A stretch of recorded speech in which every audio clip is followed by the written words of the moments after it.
আসসালামু আলাইকুম প্রিয় শিক্ষার্থীরা, আশা করছি তোমরা সবাই ভালো আছো। আলহামদুলিল্লাহ, আল্লাহ পাকের অশেষ রহমতে আমিও ভালো আছি।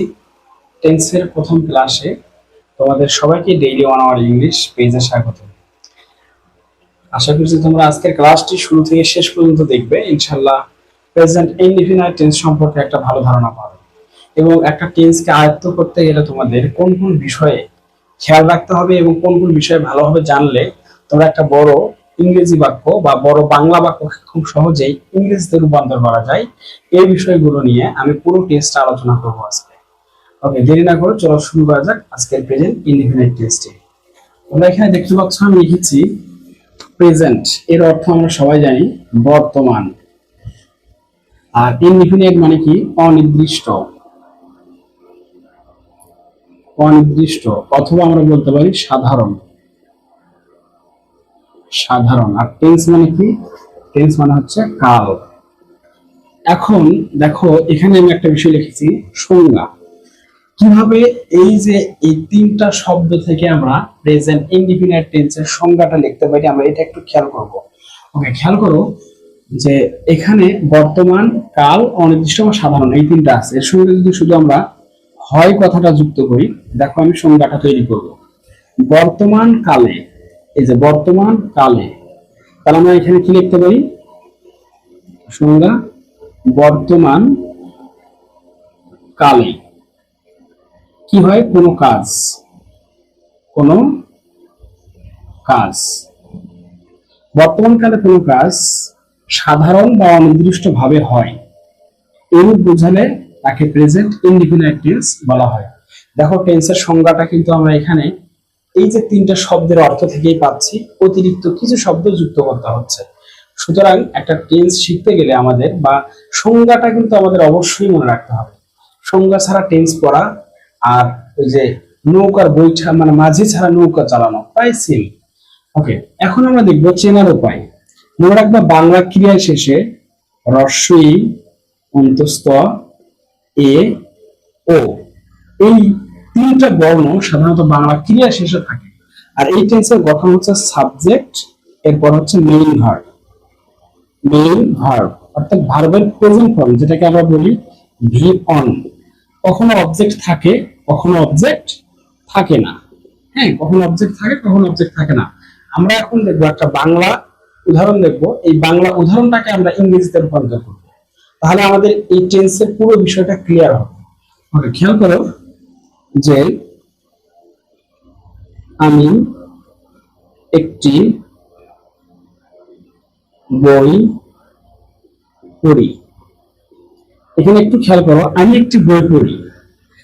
প্রথমত একটা বাংলা বাক্যকে ইংরেজিতে রূপান্তর করতে হলে প্রথমে তোমরা যে কাজ করবা, নাম্বার 1, এই বাংলা বাক্যটার সাবজেক্ট অবজেক্ট ভার্ব খুঁজে বের করবা। তাহলে প্রথমে কি করতে হবে? সাবজেক্ট অবজেক্ট ভার্ব খুঁজে বের করতে হবে। এখন একটু খেয়াল করো যে এখানে সাবজেক্ট হচ্ছে আই, অবজেক্ট হচ্ছে একটি বই, আর পড়ি হচ্ছে ভার্ব। আচ্ছা, আমাদের প্রথম কাজ কি? আমরা আগে সাবজেক্ট অবজেক্ট ভার্ব বের করলাম। এরপরে আমরা যেটা করব সেটা হচ্ছে এই যে ক্রিয়া যেটা আছে, ক্রিয়াকে আমরা একটু ভাঙাবো। একটু খেয়াল করো ভালোভাবে, এখানে ক্রিয়া আছে কি? পড়ি, পর যোগ রস্বই, পড়ি। এখানে দেখো তো বাংলা ক্রিয়ার শেষে কি আছে? এখানে দেখো বাংলা ক্রিয়ার শেষে আছে রস্বই। তার মানে আমরা এখানে একদম আইডেন্টিফাই করতে পেরেছি এটা প্রেজেন্ট ইনডিফিনাইট টেন্স। এখন আমাদের কি করতে হবে? প্রেজেন্ট ইনডিফিনাইট টেন্সের গঠন অনুসারে এটাকে ইংরেজি করতে হবে। তাহলে প্রেজেন্ট ইনডিফিনাইট টেন্সের গঠন কি? Subject plus main verb. তাহলে এখানে আমরা সাবজেক্টটা কি আছে? আই। আই হচ্ছে এখানে আমি সাবজেক্ট, সাবজেক্ট বসালাম। এরপরে কি আমরা বই বসাবো? বই ইংরেজি বসাবো না পড়ি? তাহলে দেখো সাবজেক্ট তারপরে ভার্ব হয়, এখানে ভার্ব কিন্তু পড়ি। তাহলে কি হবে? রিড। তাহলে আই রিড। এখন যেহেতু অবজেক্ট আছে, আমরা লিখবো অবজেক্ট একটি বই, এ বুক। আচ্ছা, আমরা কিন্তু এটা ইংরেজি থেকে বাংলা ট্রান্সলেশন করলাম। এখন এই বাক্যটাকে আমরা তিনটাই রূপান্তর করব, নেগেটিভ, ইন্টারোগেটিভ এবং ইন্টারোগেটিভ নেগেটিভ। খেয়াল করো যে এটা আছে কিন্তু অ্যাফার্মেটিভে, এটা আমরা যখন নেগেটিভ করব তখন কেমন হয় দেখো।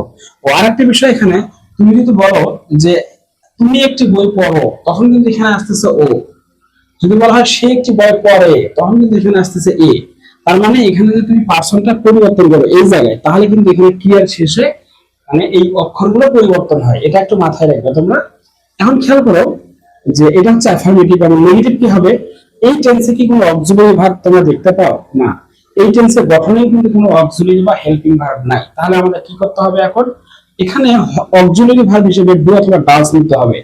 আমরা ডু মানে সব ক্ষেত্রে নিব ডু, শুধু সাবজেক্ট যদি থার্ড পারসন সিঙ্গুলার নাম্বার হয়, অর্থাৎ যদি সাবজেক্ট হয় হি অথবা শি অথবা কারোর নেম, কোনো নাম হয়, যে কোনো কারোর কাছে যদি একটা নাম হয়, সিঙ্গুলার নাম হয়, তার সেই ক্ষেত্রে হবে আমাদের ডাজ হবে। কিন্তু এখানে দেখো আই আছে, তাহলে কি হবে? এখানে নেগেটিভের সময় আই ডু নট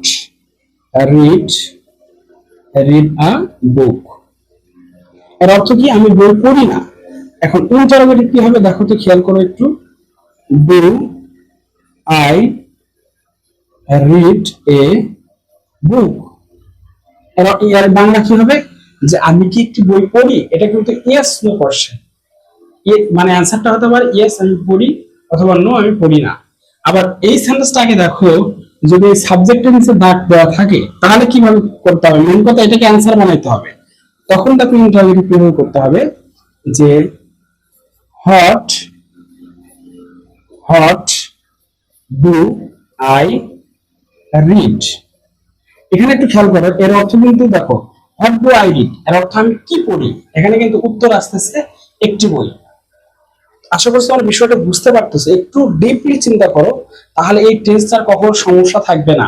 আরেকটা বিষয় এখানে খেয়াল করো, যে আবার যদি এরকম দাগ দেওয়া থাকে, এই যে আই এর নিচে দাগ দেওয়া থাকে, তখন কি করবো দেখো, আরেকভাবে ইন্টারোগেটিভ।